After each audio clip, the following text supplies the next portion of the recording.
5 simple steps to day-to-day money management. Money management, day-to-day. Dinapata money management වලට tip 5. Tip number 1 is create a budget. So track your income and expenses. ඔබකට එන ආදායම් වියදම් මේ budget එකේ track කරගන්න ඕනේ. ඉතින් බජට් කියන්නේ ඉදිරියේදී සල්ලි එනවා කියලා හිතාගෙන අපි හිතමු ඔබ අප්‍රේල් මාසේ ඉන්නවා නම් මැයි මාසේ සම්බන්ධ මොනවාද cash flow එන්න පුළුවන් යන්න පුළුවන් කියලා track කරගන්න ඕනේ. ඒක බජට් එකනේ. ඒකට යන ඉස්සෙල්ලා ඔබ යම්කිසි මාසයකින් පළවෙනිදා ඉඳන් පටන් ගන්න. පළවෙනිදා ඉඳන් ඔබේ යන ඔක්කොම ආදායම් සහ වියදම්. ඒ ආදායම් සමහරට 1යි 2යි තියෙන්න පුළුවන්. right? ඒක ඉස්සෙල්ලා උඩින්ම දාලා වගේ බුක් එකක් අරගෙන CR පොතක් අරගෙන දෙකට බෙදන්න. ආදායම් ටික දකුණු පැත්තට දාලා මේ ටික තමයි මගේ ආදායම්. මේ වියදම් ටික ඔක්කොම ලියන්න. පාන් ගන්න ගියත්, කඩේ ගියත්, පෙට්‍රල් ගහුවත් හැම දෙයක්ම මේ වියදම් කොටට දාගන්න. ඒතර එක month එකක ඕගොල්ලෝ මේ ඔක්කොම මේ expenses ටික ලියාගෙන ගියාම ඔයගොල්ලන්ට ඊළඟ month එක budget කරන්න ගියාම දැන් පළවෙනි step එක budget කරන්න ඉස්සෙල්ලා අපි දැනගන්නේ අපි කරන්නේ expenses ටික. expenses ටික ලියන්න. ඊට පස්සේ ඔයගොල්ලන්ට පේන්නේ සමහර අනවශ්‍ය වියදමුත් තියෙනවා. ඒත් මේ අනවශ්‍ය වියදම් ලබන මාසෙදී අපි කරන්නේ නැතුව ඉන්න ඕනේ. ඒකේ පොඩි වැරදි වෙන්න පුළුවන්. සමහර unnecessary shopping යන්න පුළුවන්. සමහර යාළුවොත් එක්ක කොල්ල වුණාමනේ. යාළුවොත් එක්ක ගොඩක් එළියට ගිහිල්ලා drinks අරගෙන කාලා බීලා සල්ලි ටික නාස්ති කරලා තියෙන්න පුළුවන්. ඒකට සමහර wife කෙන් girlfriend කෙන් බැනුම් අහන අවස්ථාවලුත් තියෙන්න පුළුවන්. right? ඒක වෙනවා නම් yes කියලා පල්ලෙන් එක දාන්න. මොකද අපි වැරදි හදාගෙන යන එක තමයි වටින්නේ.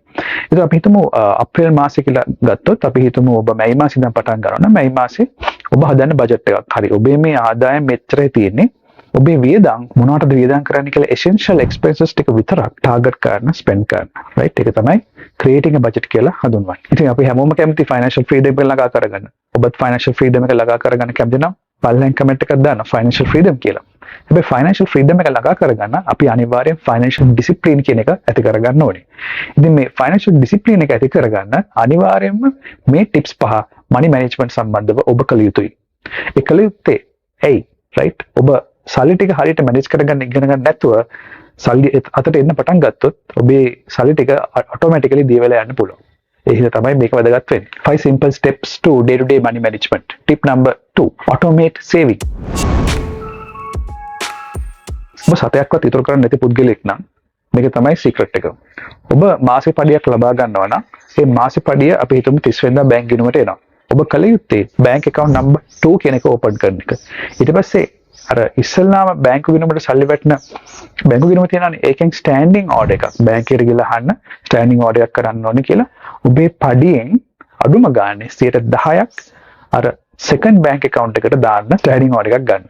හැබැයි මේ බැංක් account එක සෙකන්ඩ් බැංක් account එකට ATM කාඩ් එකක්වත් තියාගන්න එපා. මොකද සල්ලි මොකක් කරේ වෙච්ච ගමන් ඔයගොල්ලන්ගේ සල්ලි අදින්න පටන් ගන්නවා. ඒකෙත් දිය වෙලා යනවා. ඒ නිසා strongly financial discipline එක හදා ගන්නවා නම් සෙකන්ඩ් බැංක් account එක පාවිච්චි කරන්න ATM කාඩ් එකක් නැතුව හුඟක් වෙලාවට ඔබ පඩියේන බැංකුවට නැතුව වෙන බැංකුවක් තියාගන්න අපි දන්නවනේ සමහර බැංකු තියෙනවා අමාරුයි සල්ලි ගන්න හැක් කරන්නත් අමාරුයි. අන්න ඒ වගේ බැංකු ගිණුමකට දාලා තියන්න. එතකොට ඔටෝමැටිකලි ඒකේ සේවිංස් එකතු වෙනවා. ඒතකොට අපි රුපියල් 10000ක් 5000ක් කොහොම එකතු වෙලා ඔබට හදිසියෙන් ලොකු මොකක් හරි බිස්නස් එකක් කරලා ප්‍රොෆිට් එකක් ආවොත් ඒ ප්‍රොෆිට් එකත් එතනට දාන්න. එතකොට ගොඩ ගැහුවම ඒ account එක වර හිතාගන්න බැරි විදියට අවුරුද්දකින් දෙකකින් තුනකින් වර්ධනය වෙනවා. එතකොට ඒ කැපිටල් එකක් ඔබ ගාව තියෙනවා. ඊට පස්සේ ඔයාට වෙනම ආයෝජනයකට යන්න පුළුවන්. Tip number 3, limit impulse purchase. මොකද impulse purchase කියන්නේ? අපි හිතනවා එක්කෙනෙක්ගේ බර්ත්ඩේ එකට අපි gift එකක් ගන්න යනවා. අපි හිතමු ඔඩෙල් හරි no limit හරි ඒ වගේ එකකට යනවා. අපි ගිහිල්ලා අපි බජට් එකක් කරගෙන යනවා. අපි හිතනවා හරි අපි මෙයාට රුපියල් 5000යි තමයි වියදම් කරන්නේ. රුපියල් 5000ට වඩා වියදම් කරන්නේ නැහැ. ඒතකොට අපි කඩේට යනකොට හිතාගෙන යනවනේ හරි රුපියල් 5000යි වියදම් කරන්නේ. හැබැයි ඔයා එතන දකින්න ලස්සන ටී-ෂර්ට් එකක්, ලස්සන ගවුමක්, ලස්සන පර්ෆියුම් එකක් ඔබ unnecessary ගිහලා ඒකත් මිලදී ගන්නවා. ඒක තමයි impulse. limit impulse purchase. pulse කියනවාට ඒ වෙලාවෙ හිතලා මොකක් කර තීරණයක් ගන්නවා. අනේ ඒ වගේ දේවල් කරන්න යන්න හොඳ නැහැ. සල්ලි ඉතුරු කරන්න money management system එකට ගියොත්. right? ඉතින් ගොඩක් අය තියෙන ප්‍රශ්න තමයි මේ දවස්වල සල්ලි සම්බන්ධව. ඉතින් සමහර ලොකු ෆැක්ටරිස් වලට මට ආර්දනා ලැබෙනවා ෆැක්ටරිස් වල ෆැක්ටරි වර්කර්ස්ට කියලා දෙන්න මනි මැනේජ්මන්ට් ගැන.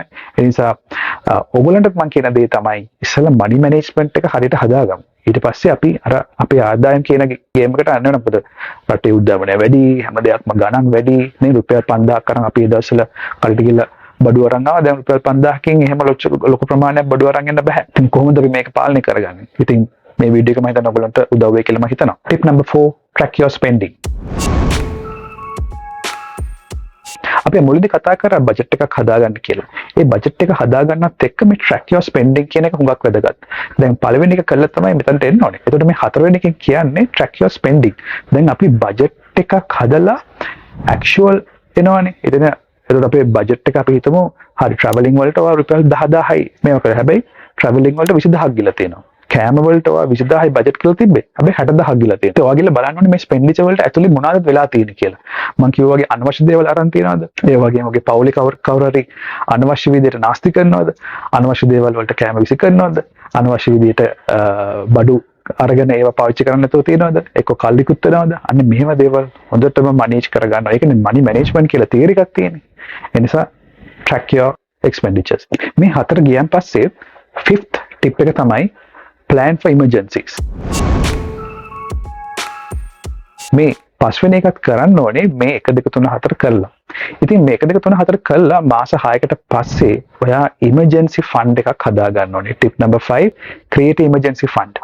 මේ emergency fund එක ඔයාලට පාවිච්චි කරන්න පුළුවන් තුනකට විතරයි. එකක් ඔබේ වාහනේ හරි ලොකු රිපෙයාර් එකක් හරි ලොකු දරුණු දෙයක් ආවොත් ඔයාලට සල්ලි නැති අවස්ථාවක හදා ගන්න ඕන. number 2, පවුලේ හෝ ඔබේ health සම්බන්ධව issue එකක් ආවොත්. number 3 තමයි emergency fund එක තව මොකටද? හදිසියෙන් ඔයාට ටිකක් අකරදැබ්බයක් වුණොත් මම කර health එක සම්බන්ධව තුන්වෙනි එක තියාගන්න නොමිනි කෙනෙක් වගේ පත් කළා හදිසියෙන් ඔබට යම්කිසි දෙයක් වුණොත් ඔබේ බිරිඳට දරුවන්ට ලැබෙන විදිහට ඒක නොමිනි කෙනෙක් පත් කළා තියන්න. ඒ emergency fund එක එතකොට ඒගොල්ලෝ ඒක දිගටම use කරගෙන යන්න පුළුවන්. ඉතින් මේ emergency fund එකට එන්න අපිට අනිවාර්යෙන් අර මතක තියාගන්න ආදායම් සහ වියදම් අතර gap එක තමයි savings වලට එන්නේ. ඒ savings තමයි පස්සේ ආයෝජන බවට පත් වෙන්නේ. ඉතින් ආයෝජන වලට මුදල් නැත්තම් මේ වීඩියෝ එක වැදගත් වෙන්නේ savings සහ money management සම්බන්ධව අවශ්‍ය කට්ටියට. ඉතින් මේක ඉස්සෙල්ලා කරලා අපි ආයෝජන වලට යමු. මේක නැතුව ආයෝජන වලට ගිහිලා වැඩක් වෙන්නේ නැහැ. ඒ නිසා ආර්දනා කරනවා මේ වීඩියෝ එක තවත් ඔයගොල්ලන්ගේ යාළුවෝ 10 දෙනෙක් අතර බෙදා ගන්න. මොකද අපේ ලංකාවේ කට්ටිය ටිකක් කැමති නෑ අනිත් අය දිනු වෙනවට. ඉතින් ආර්දනා කරනවා මේ යාළුවෝ සහ ඔගේ පවුලේ කට්ටියත් එක්ක මේ වීඩියෝ එක බෙදා ගන්න, ආයි බලන්න, ෂෙයා කරන්න, ලයික් කරන්න, ඒ වගේම subscribe කරලා එකතු වෙන්න. මේ වගේ වටිනා වීඩියෝ රැගෙන අපි ඉදිරියට හමු වෙමු. ඔබ සියලු දෙනාටම ජය වේවා.